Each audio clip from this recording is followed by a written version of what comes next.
नमस्कार, आप देख रहे हैं आरपी भारत। मैं हूं आपके साथ अंशु शर्मा। खबरों की शुरुआत करते हैं।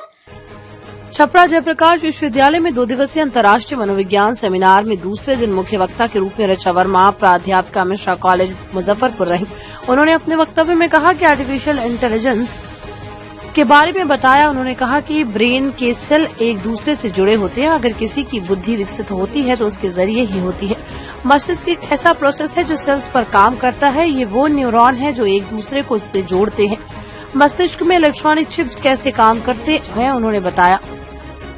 हाइपर लूप ऑफ माइंड के बारे में बताया। प्रोफेसर डॉक्टर पूनम सिंह, विभाग अध्यक्ष मनोविज्ञान विभाग ने कहा कि मनोविज्ञान में आज बदलते परिवेश के कारण निरंतर मानसिक तनाव और शायद चिंता बढ़ रही है। आज गर्भवती महिला से लेकर वृद्धावस्था तक प्रत्येक व्यक्ति को किसी न किसी तरह के मानसिक संघर्ष का सामना करना पड़ रहा है। ऐसे में मनोविज्ञान विशेषज्ञ की भूमिका बढ़ जाती है और मनोविज्ञान के क्षेत्र में रोजगार के भी अवसर बढ़ रहे हैं। प्रोफेसर डॉक्टर आशा रानी ने कहा कि आज के बदलते परिवेश में वैश्वीकरण एवं प्रौद्योगिकीकरण की उन्नति एवं कृत्रिम बुद्धि की वजह से विभिन्न प्रकार की मनोवैज्ञानिक चुनौतियां सामने आ रही हैं और इन चुनौतियों को कैसे अवसर में बदला जाए, इसी विषय पर आयोजित इस संगोष्ठी में सभी आगत अतिथियों का उन्होंने स्वागत किया। आयोजित होने वाले इस अंतर्राष्ट्रीय सेमिनार से देश सहित विदेश के मनोवैज्ञानिक भाग ले रहे हैं, जिसके बाद देश विदेश से अपने मनोविज्ञान के विद्वान वक्ताओं ने अपना अपना व्याख्यान दिया।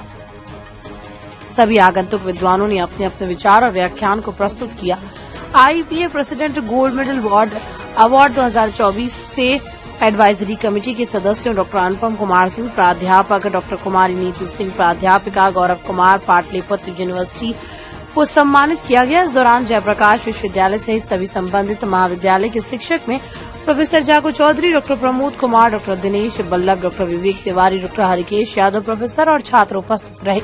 इस कार्यक्रम में प्रोफेसर तारणी जी, IPA अध्यक्ष प्रोफेसर रामध्यान राय उपस्थित रहे। दूसरे दिन भी सभी विद्वान वक्ता और मनोवैज्ञानिक अपने अपने रिसर्च कर छात्रों और रिसर्च स्कॉलर को संबोधित किया। कार्यक्रम में जयप्रकाश विश्वविद्यालय सहित देश के अन्य विश्वविद्यालय से सभी छात्र छात्राएं उपस्थित रहे। छपरा से मनोरंजन पाठक की रिपोर्ट। 100 साल पूरे हो रहे हैं, 87 वर्ष मना रहा है। इस कड़ी में बिहार में ये पहला प्रोग्राम हो रहा है JP यूनिवर्सिटी छपरा में, जो कि काफी सफलतापूर्वक संपन्न हुआ। सारे कोने कोने से देश के लोग आए और बहुत ही ढंग से प्रोग्राम चला और आगे भी यहाँ की जो कार्रवाई हुई है तो प्रोसेसिंग में छपाने का विचार है। इस तरह हम प्रोग्राम चला। पहले तो जयप्रकाश नारायण जी की इस पुण्य भूमि को मेरा कोटि कोटि प्रणाम। वाइस चांसलर जी को, हमारे जो IPA के डिग्निटरीज हैं और जो हमारी HOD हैं पूनम मैम, उनको भी मेरा बहुत बहुत धन्यवाद कि उन्होंने मुझे यहाँ बुलाया। जब हम टेक्नोलॉजी की बात करते हैं तो टेक्नोलॉजी के बहुत सारे पर्याय हैं।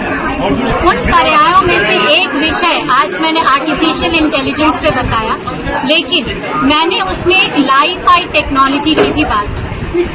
लाइ-फाई टेक्नोलॉजी, लाई का मतलब होता है लाइट, फाई का मतलब होता है फ्रीक्वेंसी। तो वो टेक्नोलॉजी जो हमें लाइट के फ्रीक्वेंसी द्वारा मिले, तो ऐसी टेक्नोलॉजी हमारे पास आजकल डिजिटल मीडिया के माध्यम से इंटरनेट भी है। लेकिन जब लाइट स्विच ऑन करें तो हमारा इंटरनेट काम करने लगे, लाइट ऑफ करें तो इंटरनेट ऑफ हो जाए। इससे देखिए एनर्जी कितना सेव हो। यही लाइ-फाई है, ये लाइ-फाई टेक्नोलॉजी है। तो ये अभी अपकमिंग फ्यूचर टेक्नोलॉजी है और इसको भी बीट करने के लिए साइबर लिंक करके एक टेक्नोलॉजी आ रही है। तो वैसी टेक्नोलॉजी का भी प्रमोशन होना चाहिए, लोगों को उसके बारे में जानकारी मिले। पहले इस विश्वविद्यालय के माननीय कुलपति को बहुत धन्यवाद देता हूँ।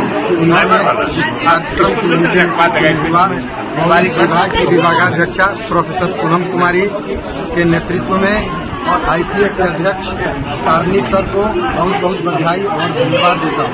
ये टॉपिक इतना रेलिवेंट था कि आपको मैं कहा है, ये चैलेंजेज और अपॉर्चुनिटी इन साइकोलॉजिकल साइंस,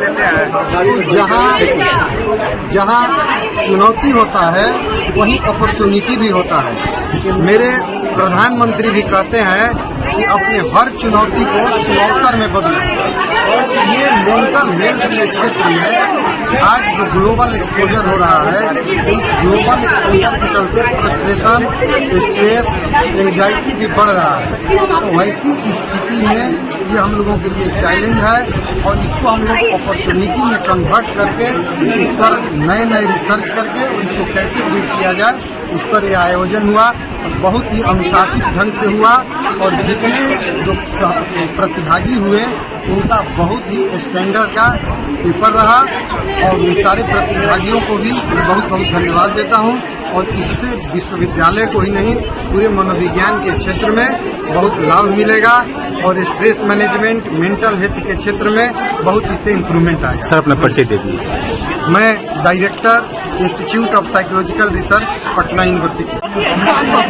इसको ऑर्गेनाइज करने में तो थोड़ी कठिनाई महसूस हो रही थी, लेकिन धीरे धीरे सब होता चला गया और बहुत ही अच्छा रहा। 350 से अधिक पार्टिसिपेंट्स लोग इसमें आए थे और इतना अच्छा लगा, जैसे लग रहा था कि कोई शादी ब्याह हो, उस टाइप का माहौल बन गया था और बहुत ही अच्छे प्रेजेंटेशन हुए हैं और ये विषय भी बहुत अच्छा था। आज जो है मनोवैज्ञानिकों का जो है इसको बहुत बढ़ गया है। जैसे जैसे हमारा समाज बदल रहा है वैसे वैसे चुनौतियां बढ़ रही हैं और चुनौतियों के साथ स्ट्रेस है, एंजाइटी है, डिप्रेशन है, ये भी बढ़ रहा है। गर्भावस्था से लेकर वृद्धावस्था तक प्रत्येक व्यक्ति को मनोवैज्ञानिक सलाहकार की आवश्यकता महसूस होने लगी है। तो यह टॉपिक बहुत ही अच्छा है और यह कॉन्फ्रेंस भी बहुत ही सफल रहा एक तरह से। खबरों की हर अपडेट पाने के लिए चैनल को लाइक, सब्सक्राइब, शेयर करना ना भूलें। नमस्कार। दमदार निर्माण का भरोसा लाल स्टील TMT बार्स, हर निर्माण के लिए उपयोग। लाल स्टील TMT बार्स, रिश्ता मजबूती का।